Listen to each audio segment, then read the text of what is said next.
आध्यात्मिक संस्कार।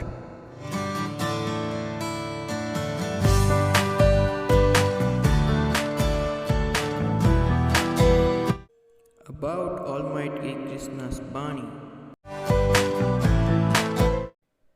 Who is watching everyone?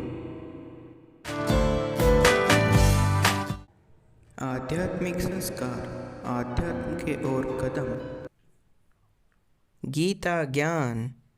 Shrimad Bhagavad Gita के 9वें अध्याय का महात्म्य। महादेव जी कहते हैं, पार्वती, अब मैं आदरपूर्वक 9वें अध्याय के महात्म्य का वर्णन करूंगा। तुम स्थिर होकर सुनो। नर्मदा के तट पर माहिष्मती नाम की एक नगरी है। वहाँ माधव नाम के एक ब्राह्मण रहते थे, जो वेद वेताओं के तत्वज्ञ और समय समय पर आने वाले अतिथियों के प्रेमी थे। उन्होंने विद्या के द्वारा बहुत धन कमाकर एक महान यज्ञ का अनुष्ठान आरंभ किया। उस यज्ञ में बलि देने के लिए एक बकरा मंगाया गया। जब उसके शरीर की पूजा हो गई, तब सबको आश्चर्य में डालते हुए उस बकरे ने हंसकर ऊंच स्वर से कहा, ब्राह्मण, इन बहुत से यज्ञों द्वारा क्या लाभ है? इनका फल तो नष्ट हो जाने वाला है तथा ये जन्म, जरा और मृत्यु के भी कारण है। यह सब करने पर भी मेरी जो वर्तमान दशा है, इसे देख लो। बकरे के इस अत्यंत कौतूहलजनक वचन को सुनकर यज्ञ मंडप से रहने वाले सभी लोग बहुत ही विस्मित हुए। तब वे जजमान ब्राह्मण हाथ जोड़ अपलक नेत्रों से देखते हुए बकरे को प्रणाम करके श्रद्धा और आदर के साथ पूछने लगे। ब्राह्मण बोले, आप किस जाति के थे? आपका स्वभाव और आचरण कैसा था तथा किस कर्म से आपको बकरे की जोनी प्राप्त हुई? यह सब मुझे बताइए। बकरा बोला, ब्राह्मण, मैं पूर्व जन्म में ब्राह्मणों के अत्यंत निर्मल कुल में उत्पन्न हुआ था।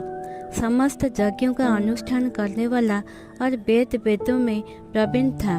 एक दिन मेरी स्त्री ने भगवती दुर्गा की भक्ति से विनम्र होकर अपने बालक के रोग की शांति के लिए बलि देने के निमित्त मुझसे एक बकरा मांगा।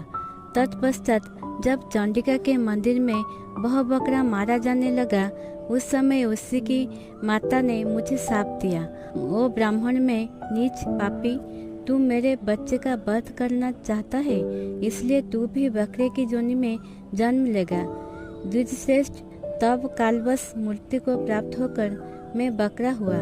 यद्यपि मैं पशु जोनि में पड़ा हूँ, तो भी मुझे अपना पूर्व जन्म का स्मरण बना हुआ है। ब्राह्मण, यदि आपको सुनने की उत्कंठा हो तो मैं एक और भी आश्चर्य की बात बताता हूँ। कुरुक्षेत्र नाम का एक नगर है जो मोक्ष प्रदान करने वाला है। वहाँ चंद्र शर्मा नामक एक सूर्यवंशी राजा राज्य करते थे। एक समय जबकि सूर्य ग्रहण लगा था, राजा ने बड़ी श्रद्धा के साथ कालपुरुष का दान करने की तैयारी की। उन्होंने वेद वेताओं के परगामी एक विद्वान ब्राह्मण को बुलवाया और पुरोहित के साथ वे तीर्थ के पावन जल से स्नान करने को चले। तीर्थ के पास पहुंचकर राजा ने स्नान किया और 2 वस्त्र धारण किए। फिर पवित्र एवं प्रसन्नचित होकर उन्होंने श्वेत चंदन लगाया और बगल में खड़े हुए पुरोहित का हाथ पकड़कर तत्काल चित्त मनुष्य से घिरे हुए अपने स्थान पर लौट आए। आने पर राजा ने यथोचित विधि से भक्तिपूर्वक ब्राह्मण को कालपुरुष का दान किया। तब कालपुरुष का हृदय चिरकर उसमें से एक पापात्मा चांडाल प्रकट हुआ।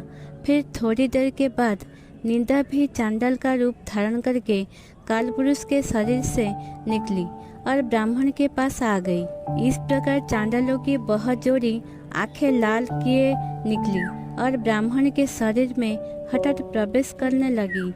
ब्राह्मण मन ही मन गीता के 9वें अध्याय का जप करते थे।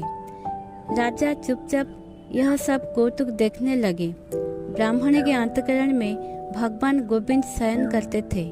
वे उन्हीं का ध्यान करने लगे। ब्राह्मण ने जब गीता के 9वें अध्याय का जप करते हुए अपने आश्रयभूत भगवान को ध्यान किया, उस समय गीता के अक्षरों से प्रकट हुए विष्णु दूतों द्वारा पीड़ित होकर वे दोनों चांडाल भाग चले।